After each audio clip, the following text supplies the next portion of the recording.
नमस्कार दोस्तों, आज मैं बात करूंगा अष्टांग योग की। अष्टांग योग महर्षि पतंजलि ने योग के 8 अंग बताए हैं।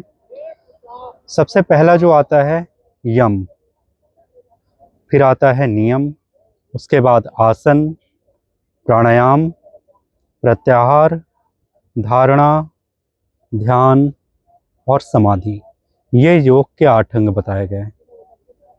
यम जो सबसे पहला आया, उसके 5 भेद बताए गए। अहिंसा, सत्य, अस्तेय, ब्रह्मचर्य, अपरिग्रह, ये यम है। अहिंसा मतलब किसी मन कर्म वचन से किसी को कष्ट न पहुंचाना। सत्य, सत्य का पालन करना, सत्य बोलना, झूठ न बोलना, ये सत्य होगा। अस्तेय, अस्तेय मीन्स चोरी न करना। मानसिक चोरी, वचनों से चोरी और कर्मों से चोरी, मनसा वाचा कर्मणा, ये तीनों इसमें लागू होते हैं। उसके बाद आता है ब्रह्मचर्य। ब्रह्मचर्य भी ब्रह्मचर्य का पालन करना। ब्रह्मचर्य का तात्पर्य रेप न करना, किसी की तरफ बुरी नज़र कर न देखना, पराई स्त्री की तरफ बुरी नज़र से न देखना, ये ब्रह्मचर्य का अंतर्गत आता है। उसके बाद आता है अपरिग्रह। अपरिग्रह में आवश्यकता से अधिक धन का संग्रह न करना। इसके बाद जो आता है अब नियम, ये 5 बता दिए मैंने। अब नियम की चर्चा कर लेते हैं।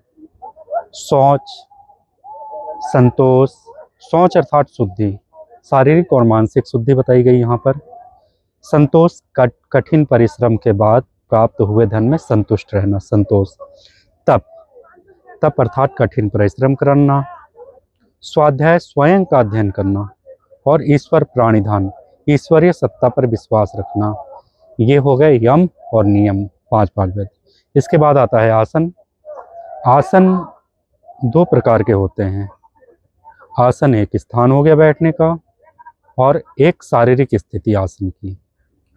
तो आपको यहाँ पर मैं बता दूं कि बैठने के स्थान को भी आसन बताया गया और शरीर की स्थिति को। तो दोस्तों, आसन, स्थिरम सुखम आसनम, स्थिरता से सुखपूर्वक आप आराम से बैठकर ध्यान लगा सकें, प्राणायाम कर सकें या कोई अभ्यास कर सके, वो आसन कहलाएगा। इसके बाद आएगा प्राणायाम। आसन सिद्ध होने के बाद प्राणायाम का अभ्यास करें। इसके बाद आता है प्रत्याहार। प्रत्याहार मीन्स प्रत्येक इंद्रियों का आहार। प्रत्येक इंद्रियों का आहार, हमारी 10 इंद्रियां हैं, मन सहित इंद्रियों को वश में कर लेना प्रत्याहार कहलाता है।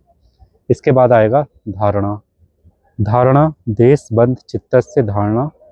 ये देश बंध चित्तस्य धारणा मतलब किसी एक देश में, बाह्य देश या आंतरिक देश। बाह्य देश हो गए सूर्य, चंद्रमा, तारे इत्यादि। आंतरिक देश नाभि, हृदय, भूमध्य, ये आंतरिक देश होते हैं हमारे। तो दोस्तों, किसी एक देश में चित्त अर्थात मन को लगा देना, ये आपका हो गया धारणा। इसके बाद आता है ध्यान। अब वह एक तार चलने लगे। जहां आपने ध्यान लगाया है, कहीं भी आप ध्यान लगा सकते हैं, परमात्मा पर, ओम पर, किसी भी सूर्य, चंद्रमा, तारे, या फिर आंतरिक नाभि, हृदय, भूमध्य, कंठ, कहीं भी आप ध्यान लगा रहे हैं तो वह एक तार चलने लगे, वहां से ध्यान न भटके, तो वह आपका ध्यान कहलाएगा। इसके बाद आता है अंत में समाधि। तो अंतिम स्थिति समाधि अर्थात शून्य की स्थिति आ जाती है। शून्य की स्थिति समाधि, ईश्वर की प्राप्ति, यह आपकी समाधि की स्थिति आ जाएगी। तो दोस्तों, अगर आपको अच्छा लगे तो वीडियो को लाइक कीजिए, चैनल को सब्सक्राइब कीजिए। मिलते हैं अगली वीडियो में, तब तक के लिए नमस्कार, थैंक यू, बाय।